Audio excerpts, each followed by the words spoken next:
Par un raccourci très signifiant des enjeux, le ministre du Redressement productif, Arnaud Montebourg, disait il y a quelques années : l'énergie, c'est l'industrie de l'industrie. Et oui, l'énergie est fondamentale pour l'avenir de la France en Europe et dans le monde, les conditions de vie et de pouvoir d'achat de tous les Français. Et le sujet du débat proposé aujourd'hui est, ou devrait être, au cœur de la stratégie française énergie-climat. Depuis la loi énergie-climat votée en 2019, cette stratégie, traduite dans une loi de programmation quinquennale, devait traiter l'adaptation du changement climatique à travers le plan national d'adaptation au changement climatique, la décarbonation avec la stratégie nationale bas carbone actualisée et la politique de l'énergie, donc avec la PPE. À ce jour, et au-delà de quelques consultations publiques, aucun de ces sujets majeurs pour la souveraineté nationale n'a été soumis au Parlement pour vote. Pour ce qui est relatif à l'énergie, l'obligation est pourtant claire. Extrait du Code de l'énergie, je cite : une loi détermine les objectifs et fixe les priorités d'action de la politique énergétique nationale pour répondre à l'urgence écologique et climatique. Ces objectifs précisent les réductions d'émissions de gaz à effet de serre, de consommation de l'énergie finale, le niveau de développement des énergies renouvelables, la diversification du mix de production de l'électricité et les priorités de rénovation énergétique dans le bâtiment. Et pour les départements d'outre-mer, sont fixés les objectifs permettant d'atteindre ou de maintenir leur autonomie énergétique. » Fin de citation. Cette loi doit être révisée tous les 5 ans et si elle avait existé, sa dernière révision aurait dû être votée avant le 1er juillet 2023. Il n'en a rien été et la loi votée au Sénat n'aborde pas tous ces sujets fondamentaux. Depuis 2022, sur tous les bancs du Sénat, nous demandons le respect du Code de l'énergie et la discussion approfondie de la politique énergétique de la France par la représentation nationale. Sur son volet énergie, la PPE version 3, prise par décret, aurait été une des résultantes de cette loi dite de programmation énergie-climat, discutée et votée préalablement par le Parlement. Et puis en 2024, le président de la République a déclenché la dissolution de l'Assemblée nationale. Et depuis, plus aucun gouvernement ne veut engager ce débat parlementaire, pourtant capital pour l'avenir de notre pays. La troisième version de la PPE serait donc promulguée sans véritable débat parlementaire préalable. Et jusqu'ici, le gouvernement nous demande de prendre acte de cette nouvelle version de la PPE pour laquelle de nombreux acteurs ont pu s'exprimer, c'est très bien, en faisant des propositions, sauf les parlementaires escalités. L'exécutif ne s'est jusqu'ici conformé ni à la lettre, ni à l'esprit de la Constitution. Nous sommes dans une situation flagrante de déni démocratique et de contournement des institutions de la République. La loi doit être appliquée et en premier lieu par l'État. Les institutions de la République doivent être respectées, le Parlement en l'occurrence. Alors, comment faut-il comprendre cette proposition soudaine de débat 50-1 sur la souveraineté énergétique de la France ? Non seulement le débat de cet après-midi ne permet pas de discuter sur le fond de la loi de programmation énergie-climat prévue par les textes en vigueur, mais il n'oblige en rien le gouvernement, à la différence d'une loi débattue et votée en bonne et due forme législative. Alors de nouveau, nous demandons au président de la République et au gouvernement, monsieur le Premier ministre, de soumettre au Parlement un projet de loi de programmation quinquennale énergie-climat.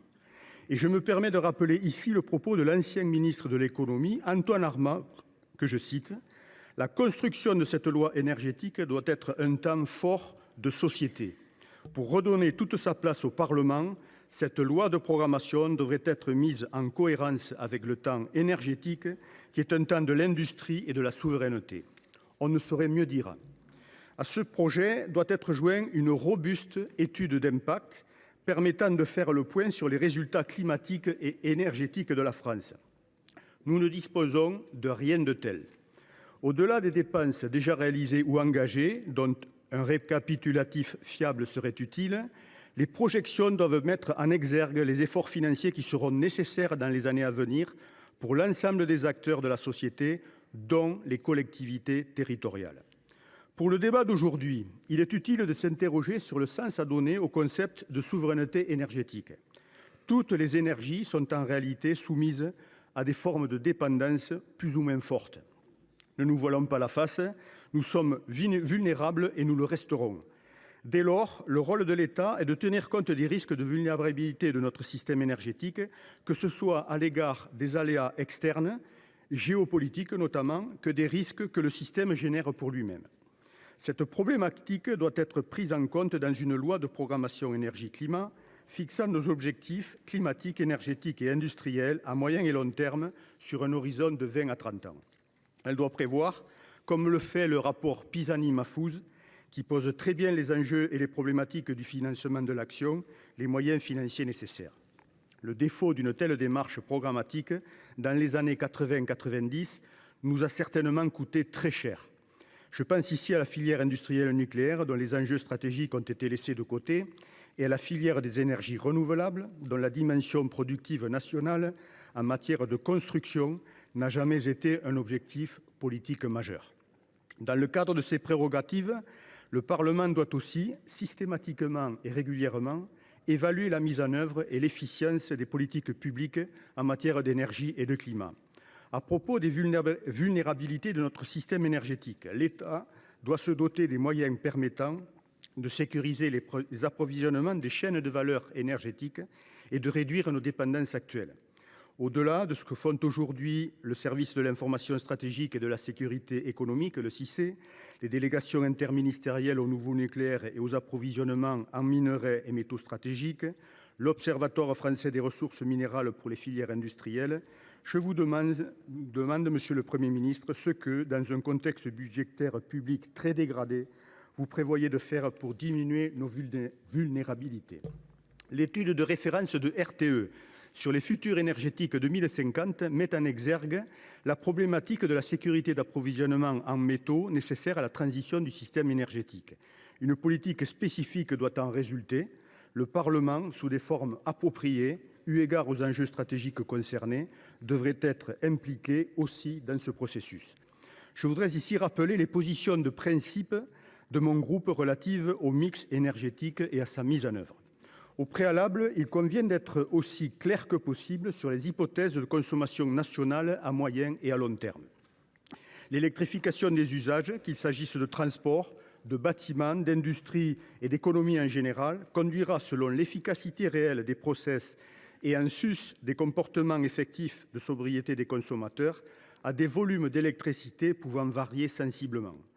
Par exemple, au-delà de la décarbonation de l'existant, la profondeur de la réindustrialisation aura un effet direct sur le niveau de la consommation d'électricité.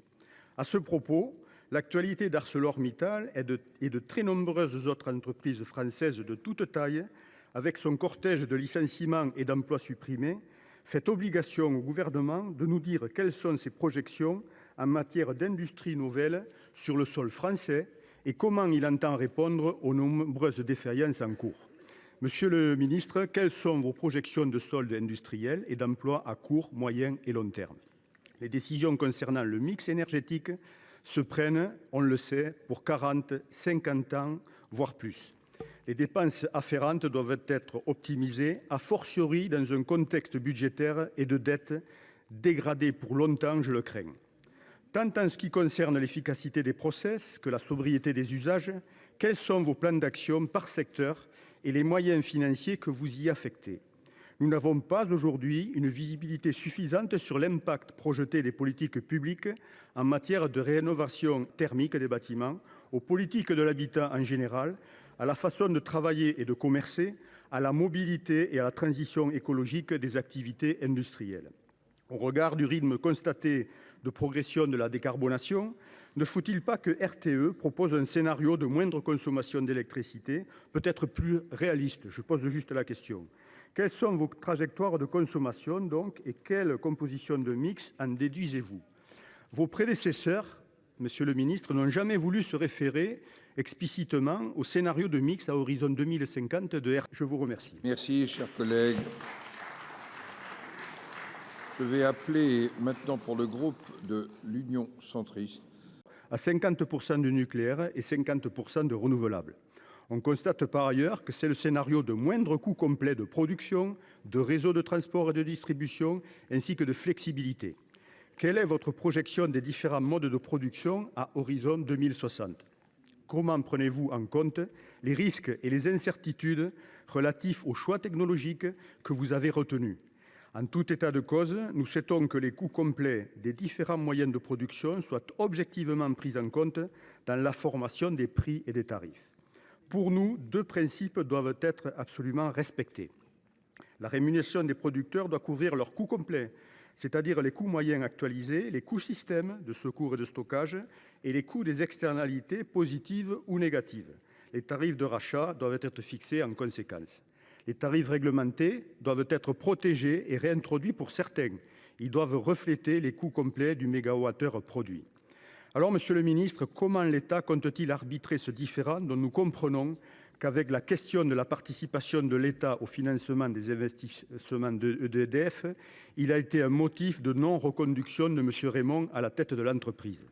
Au-delà des accords européens de principe et de la mise en œuvre des CFD, des PPA, des CAPN et autres contrats à terme pour lesquels nous souhaitons avoir un point de situation, nous pensons qu'il est dans l'intérêt de la France et de l'Europe que les prix du gaz et de l'électricité soient décorrélés.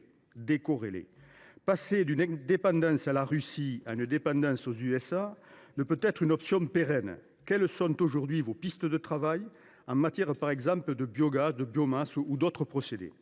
Nous attendons aussi, toujours, du gouvernement qu'il obtienne au plus tôt de la Commission européenne la mise en œuvre du statut de quasi-régie pour les concessions hydrauliques. Et nous demandons de porter aussi attention à la production hydrolienne dont l'impact territorial est fort là où elle existe déjà. Vous l'avez compris, de nombreuses questions fondamentales ne trouvent pas de réponse dans les démarches actuelles. Ne tardez pas à soumettre au Parlement un projet de loi de programmation énergie-climat. C'est ce que nous vous demandons. Prendre le prétexte du contexte politique actuel n'est pas à la hauteur des défis de souveraineté énergétique que notre pays doit relever sans plus attendre.